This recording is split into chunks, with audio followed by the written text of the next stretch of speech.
Hi friends, welcome to my kitchen. Today on How to Cook, we will be making my go-to pepper steak stir fry. This recipe is extremely easy with only a handful of ingredients and one of my favorite quick weekday meals. Before we begin, check out the list of ingredients needed for today's recipe on the right side of the screen.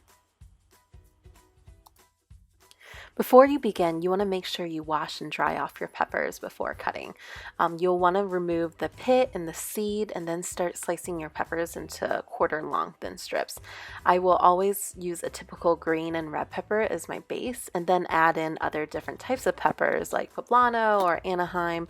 Depending on your spice tolerance, you can use a spicier peppers like jalapeno, habanero, Hungarian, or serrano peppers. I'm kind of a wimp when it comes to spicy food, so I stick with peppers that are much more mild, and then add maybe one spicier pepper for an extra level of heat.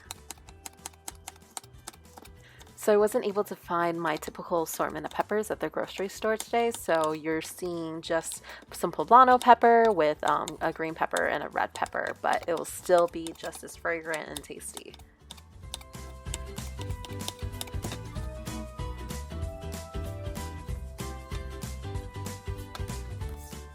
Steak, you want these thin long strips about a quarter of an inch to half of an inch thick. I like to use a ribeye cut or some sort of cut that has really great marbling and fat. I usually look out for what's on sale and then I'll kind of base that off of that, but you can really use whatever cut fits your budget and taste. And then when you're cutting the beef, make sure you're slicing against the grain, so not along the fat and marble, but definitely against it.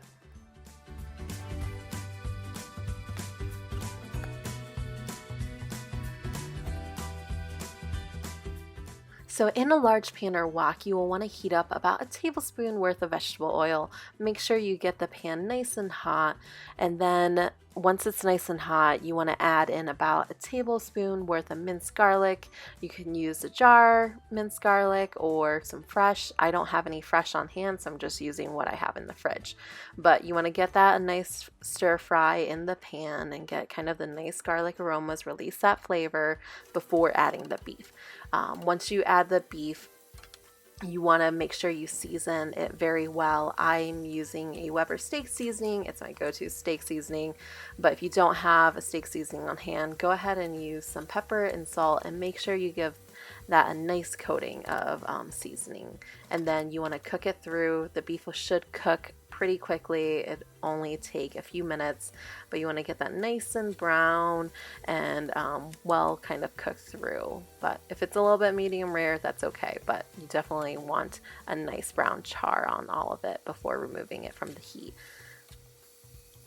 So now that the beef is almost cooked through completely, I'm removing it from the heat, and if you have any leftover juices or like residue from the beef, you want to definitely get that removed before we fry up the peppers. So add about a tablespoon to 2 tablespoons worth of oil and the remaining garlic, that's about a tablespoon, and then we want to add in all the peppers and give it a nice saute. I like to cook all my peppers together initially before frying up the peppers in batches. This will allow them to get an initial baseline steam.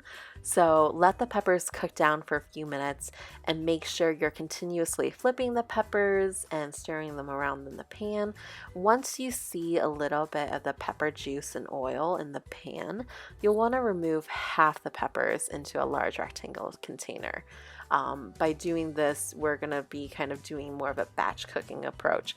So if your pan is too crowded, you'll just continuously steam the peppers, and that's not ideal because you want a bit of crunch like a Chinese restaurant. So by removing half the peppers and cooking in batches, you'll allow the peppers to sear and char so that you have that nice, beautiful flavor and that crunchy texture like a Chinese restaurant pepper steak. So cooking in batches is kind of the way to go. So you'll let that kind of cook down a little bit, and you want to see that char and sear up at the bottom of the pan.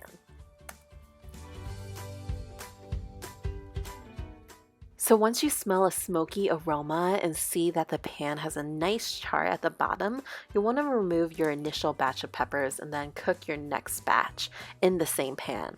Add a bit more oil if needed, and again, make sure that the pan is not overcrowded so that you can continue to brown them and cook them.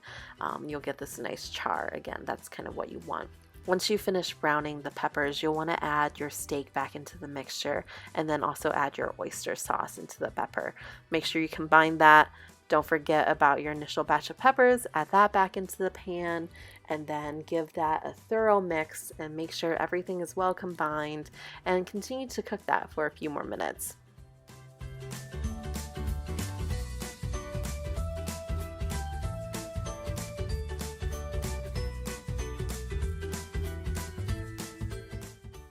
And there you have it. Easy, tasty pepper steak stir fry at home. This recipe is fresh and is packed full of amazing flavors. It's extremely savory and is always a hit whenever I make it. Make sure to serve this recipe with some rice.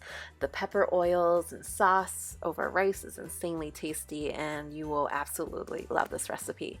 If you like this video, please share and subscribe to my channel. I'll be sharing a new video recipe every week, but let me know what you think in the comments below and happy cooking.